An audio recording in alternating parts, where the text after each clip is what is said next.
बंद होणारी नाही. काही लोक म्हणाले या जा लवकर, पहिले तर म्हणाले या बँकेत. आपण आमच्या भावांच्या पाठीशी कायम ठेवा. महाराष्ट्र बंदची हाक देणारे दोन बहिणींना इकडे बोलवा. संजय त्यांना 2 बहिणींना इकडे बोलवा. त्यांना दोघांना बोलवा. काय त्यांचं म्हणणं बघूया. आणि म्हणून या महासागराच्या लाटामध्ये हे सर्व टीकाकार वाहून जातील असाच आशीर्वाद.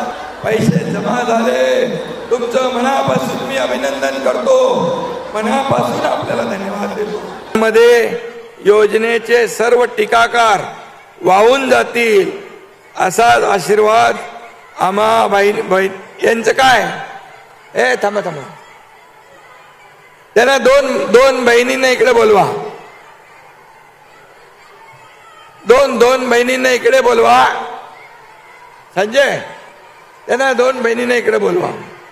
त्यांना दोघांना बोलवा. काय त्यांचं म्हणणं बघूया आपण. आणि म्हणून 2 बहिणींना इकडे बोलवा.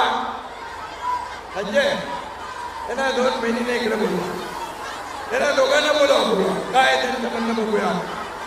आणि म्हणून या महासागराच्या लाटामध्ये हे सर्व टीकाकार वाहून जातील. तर यवतमाळमध्ये लाडकी बहीण योजनेच्या कार्यक्रमामध्ये गोंधळ माजलेला पाहायला मिळतोय. काही महिलांकडून हा गोंधळ घातला जातोय. आपल्याला अद्यापही लाभ योजनेचा मिळालेला नाही असं या महिलांचं.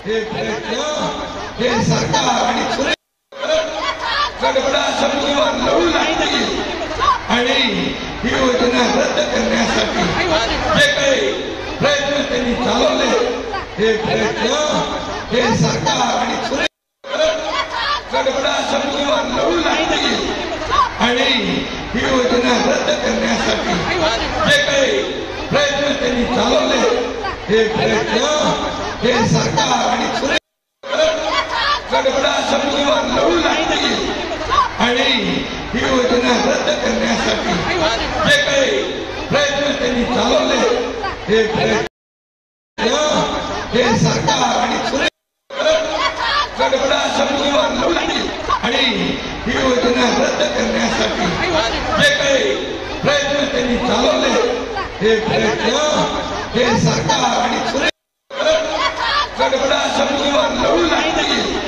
आणि ही योजना रद्द करण्यासाठी जे काही प्रयत्न त्यांनी चालवले हे प्रयत्न हे सरकार आणि